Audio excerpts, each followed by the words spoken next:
Imagine a child being bullied at school. What would you do if you were in their shoes? Like many of us, you would probably run home to your parents or caregivers where you feel safe, right? Now, what would happen if home was also unsafe? How would you feel if you could not rely on your family to protect you from harm? Or worse, they too were the source of your suffering. If you're like me, you would probably feel trapped, and so you evolved mental strategies to cope with things that overwhelmed or upset you. Control is one of those strategies. Controlling behaviors protect us from uncertainty and help us to cope with feelings of powerlessness, insecurity, or unsafety. Everyone's experiences are unique, yet there are some reasons why you might be more likely to want to control things. If you feel the need to control, you might have learned to develop and nurture a state of high alert because at some point in your life you experienced its opposite, or a lack of control, and that shocked your sense of self. This could have been any form of abuse or chronic abuse that made you redefine your idea of safety, and it can range from rage or substance abuse to bullying and mental illness. Also, modeled behavior, especially if you had an intolerant, cold, or dismissive parent or caregiver. And this is the type of emotional neglect that makes you believe that you must always be perfect or behave like an adult to be accepted and valued. And finally, any form of trauma, unexpected loss, or abandonment can trigger this defense mechanism because these events can make you feel powerless and insecure about your relationships. The need for control is a natural and adaptive response to the stresses of life. The belief in our ability to have power and exert control over our environment to produce a desired outcome is essential for our well-being because our perception of control is a survival feature that fosters self-efficacy and self-trust. If we don't believe we are capable of influencing our surroundings, there's little incentive to face any challenge, and this lack of autonomy is ultimately what leads to feelings of helplessness and depression. Therefore, our sense of control is intimately related to our need for power and trust. In fact, behind every controlling behavior, there's a trust that was broken, and behind that trust, a power that could not be honed. And the thing is, when we feel powerless, our instinct is to self-protect. And we do this by first crafting a narrative that gives us a more of an active role. We bend the truth, so to speak, instead of being in it, as a way to take our power back, to feel safe and secure again. Unfortunately, these narratives distort our perception of reality, narrowing our worldview to such a degree that we render ourselves inflexible to change. You might be familiar with some of these common mental errors such as polarizing thinking, jumping to conclusions, or overgeneralizations. In these reactive mental cycles, there's no room for nuance. As you attempt to find order in the chaos that is life, you begin seeing the world in terms of all or nothing and misinterpreting your own warning signs or triggers as gut feelings, dictating how things should be or must be so you can feel safe. We fall into these cognitive traps because by trying to control everything and everyone, we are unconsciously trying to protect ourselves from experiencing uncertainty or trauma again. However, this is just the tip of the iceberg. When we feel disempowered, trapped, unsafe, or insecure about who we are and distrust our power to influence outcomes, we're more prone to seek trust in the form of predictability outside of ourselves. This is often what we find in religion, a career path, many forms of addiction, and even obsessive-compulsive behaviors. All of these norms, habits, and rituals provides us with a familiar framework and bring a sense of certainty into our lives. Since we have a troubled relationship with uncertainty, when we attempt to control outcomes, we move from an unknown feeling to a known behavior. And we do this by implementing trust substitutes to monitor and act as barriers to protect us. These strategies are commonly known as defense mechanisms and avoidance mechanisms. If we cannot meet our basic emotional needs, we learn to meet them through unhealthy behaviors, often through displays of force.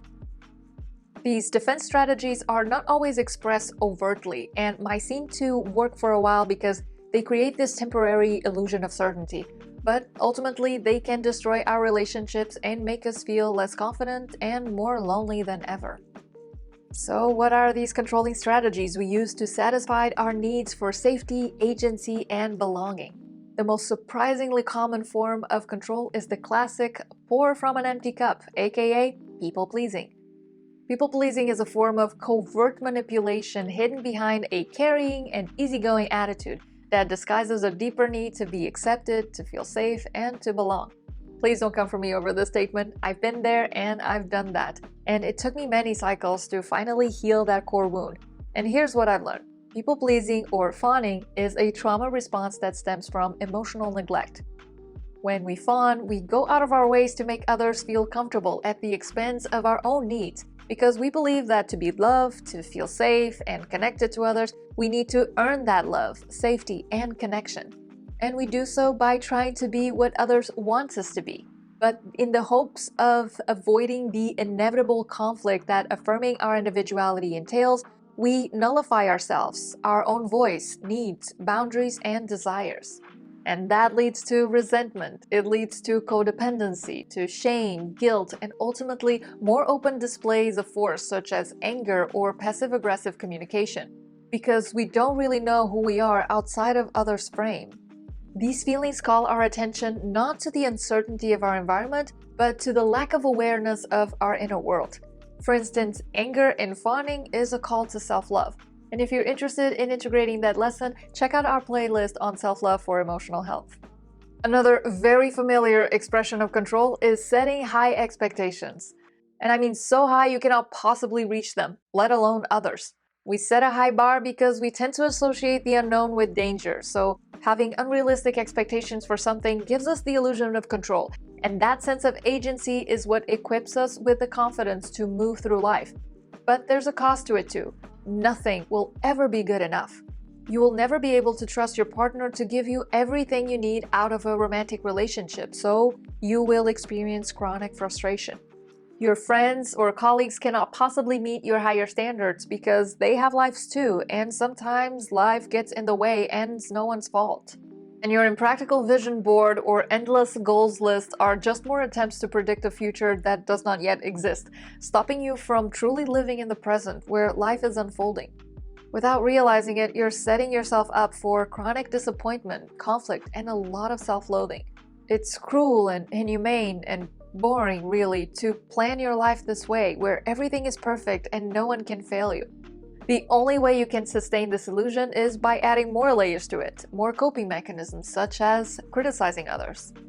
Criticism is a feature of judgment, a black and white thinking whose sole purpose is to measure your self-worth by comparing yourself to others. When we criticize someone, we are indirectly boosting our own ego in an attempt to alleviate some insecurity we have. It's a way for us to validate our own individuality, to rectify our perception of our own self-worth to the detriment of someone else's.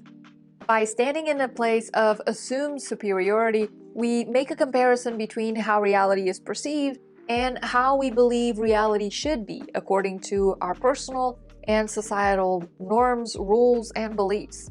The problem with this approach is that feeling good at the expense of others can only serve you for a very short period. And kind of like a drug, it needs to be escalated in order to continue to give you the kick you want to feel. This escalation is what ultimately damages your relationships, because when someone shames you or calls you out on your constant attempts to judge or fix others' issues or behaviors, you feel misunderstood, get defensive, and act out in anger. Now let's be clear, no coping mechanism is bad as a short-term behavioral strategy to manage emotional distress. Even these defense mechanisms can have a positive outcome. The resentment and guilt in people-pleasing calls your attention to the need to affirm your own individuality, to find your own voice, and to recognize your own needs, boundaries, and desires. The chronic disappointment and loneliness in setting unrealistic expectations points to the need to overcome the shame over the lack of knowledge and skills you didn't have in the past and that force you to tolerate abusive situations. And the insecurity brought by the constant comparisons and judgments of others hides the need to get clarity on what is truly important for you. Problems only arise when we turn these strategies into habitual patterns of behavior. They get so ingrained in our everyday lives that we begin to identify with them, making it much harder for us to question how they are serving us and what other choices we can make that will move us closer to being the person we actually want to be. Look, it can be exhausting to be constantly reading people, anticipating events, getting ready for action, to always be fixing things, managing things, blaming others for things, getting busy with things, leaving no time to just relax, be present, and find enjoyment in everyday life. If controlling behaviors hide unresolved feelings of unsafety, this means this need can only be soothed by meeting its opposite, which in this case is to feel safe.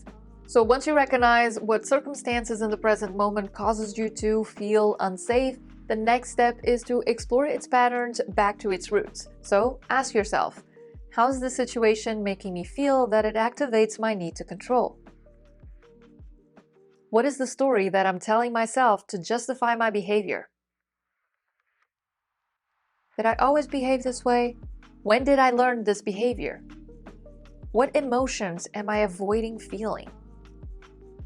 You can do this as a self-reflective practice, use our coaching program if you're looking for more support, or consider exploring this topic in a therapy setting if that's your preference. In the meantime, you may find it useful to watch our video on attachment-style core wounds and how to heal them. Identifying and exploring how you learn to bond emotionally with others can give you a greater insight into your current emotional responses. Once you get to the root cause of your need for control, you will become more aware of how it affects you and others. However, this awareness is not a magical pill that will solve all of your control issues. It just helps you understand why you behave this way. And that in and of itself is empowering, because it means you can move beyond your coping mechanisms to consider healing strategies instead. The overall theme of these healing strategies is to feel safe. But if you have never felt or don't remember what it feels like to feel safe, how can you tap into that feeling? Feeling safe means to feel empowered within ourselves, to feel stable within our minds and present and connected to our bodies. It is to feel a sense of control and influence over our environment, and secure within our relationships with others. When you think about these words, what is the first thing that comes to your mind? What does it mean to you to feel empowered, stable, and present? To feel in control and secure? Search in your memories for those moments where you tapped into these states. These can be past experiences or images you saw in your favorite show or movie that would symbolize what these words mean to you. You can also use your imagination to evoke these feelings in you. We usually feel empowered when we can choose and act on our choices because this autonomy helps us establish our identity. It gives us a sense of who we are and what we're capable of and how we're able to influence our surroundings. We feel connected when we are mindful of our mental and emotional states because our feelings depend on our access and understanding of our emotional landscape to determine our ability to recognize and articulate our subjective states in ways that support our emotional bonding with others. We feel secure when we recognize what's under our control, such as our boundaries, our thoughts and actions, the goals we set for ourselves, what we give our energy to, how we speak to ourselves, and what tools we have in our emotional toolbox to handle the curveballs that life inevitably throws at us. We also feel secure when we accept and trust that we will be able to overcome the things that are outside of our control, such as the past, the future, what happens around us, the outcomes of our efforts, the thoughts, actions, and opinions of others, including what they think about us and how they choose to take care of themselves. Once you identify what makes you feel unsafe, powerless, or insecure, and reflect on what you wish to feel instead, it's time to consider the consequences of not changing this behavior. How could this controlling strategy possibly hurt me in the long term? What is the long-term impact of this behavior on my relationships? This is an important step because these consequences are the reason why you want to change in the first place. They are the motivation behind the new choices you're about to make and will set the tone for how you deal with your emotional discomfort in the future. So, what are these choices we're talking about? These choices are resources that will nurture your sense of control and personal power back to life. If taking control means making better choices, then to make better choices, you need to know what you value. What you value changes throughout your life, yet it will always tell you what's important for you at any given stage you find yourself in. Core values provide the groundwork for your actions, as in your behaviors. They act as the needle of your inner compass and serve as guidance towards a meaningful life filled with play, trust, and purpose. For instance, my current core values are sovereignty, balance, and joy. Sovereignty refers to taking responsibility for my life, my thoughts, my feelings, my actions, and all my creations and co-creations. Now, there's no life to be lived in a perpetual meditative state, doing shadow work, or being in isolation. So balance is important in my experiences too, because it allows me to connect with others and be graced with joy. Joy for me, it's play, it's openness, it's curiosity, it's searching for a higher meaning, which is the same as following my passion, carving my unique path, or consciously contributing my energy to the manifestation of the world that I actually want to live in. In these values of sovereignty, balance, and joy, I find my personal power and sense of belonging. Now, to find out your main core values, you can Google a list of values and narrow it down to no more than 3, or you can look at this video's description for additional resources. Another way to heal your need for control is to trust. I know this sounds like a paradox, especially if I say that you need to learn to trust yourself first, because the level of trust you have for others is a direct reflection of the trust you have for yourself. And this means you need to get in touch with yourself, because it's hard to trust what we don't understand. You need to learn what your boundaries are and then learn how to communicate them clearly. And you also want to practice presence awareness and manage your expectations so you don't keep bringing up past traumas to the present moment. You will find more resources in the description below. The more you learn about yourself, the more you follow your inner authority, the easier it will be to rely on yourself and to trust that even if those around you fail you, betray you, or abandon you, you will know that you will be able to heal from that without failing, betraying, or abandoning yourself. The last tool I want to share with you is one that I'm working on, and it's to nurture a relationship with your inner child. I grew up in an environment where I was exposed to violence and gaslighting. That instability made me create this narrative where not only was my environment unsafe, but I was also made to question my perception of it. So, because I didn't trust my emotional needs would be met on the outside, nor did I trust my feelings and judgments about what I was experiencing, I felt trapped in between my inner and outer world. I felt powerless and unsafe and learned to cope with these dysfunctional views by dimming my light. I became ashamed of my curiosity. I didn't feel comfortable exploring my surroundings or expressing myself in any way that would not fit the mold that was expected of me. Instead, I became hypervigilant of my father's moods. I turned to people-pleasing behaviors, and I used force or control to influence those around me. These behaviors weren't malicious. They were not conscious. I was just trying to feel safe, to meet my emotional needs the only way I learned how. Except now I am an adult, and as an adult, I have the power and responsibility to reparent myself. To be the parent to my inner child that my parents were not able to be. Not because they didn't love me, not because I was unworthy or too much, but because they too were the product of their environment. They too were the result of their upbringing, a very tough one, may I add, where their emotional needs for love and protection were also not met. This is what transgenerational trauma looks like, and it ends with me. Today, I am choosing differently because I have the awareness, the willingness, and the tools to do so. Today, I recognize that what served me to survive will not serve me to heal. So I choose to heal my attachment wounds by nurturing my curiosity and creativity and carving out time for play. I choose to practice deep presence and self-compassion to explore the sadness and grief that was hidden underneath my anger. And I also choose to stop abandoning and betraying myself. And instead, I'm caring for my body and I am checking in with my inner child daily to rebuild that trust. Now, I actually use a mood ring to do this. It was her choice. This is a mood ring, and it was very popular in the 70s and 80s. It doesn't really tell you your mood as much as it just changes color according to your body's temperature. So even though it can be pretty unreliable, it acts as this permission slip that kind of triggers my awareness and reminds me to take a step back and think about what type of behavior I want to act on that not only I wish would have been modeled to me as a child, but it also honors her in the present moment so she can be proud of me, which is something that is important for me because this internal validation builds my sense of self and makes me feel safe, which is ultimately what I want. My name is Liz, and if you're new to this channel, I invite you to check out our emotional well-being series, where we offer power-up tools and perspective tuning so you can expand your consciousness and get better at feeling your best. And until next time, have a good week.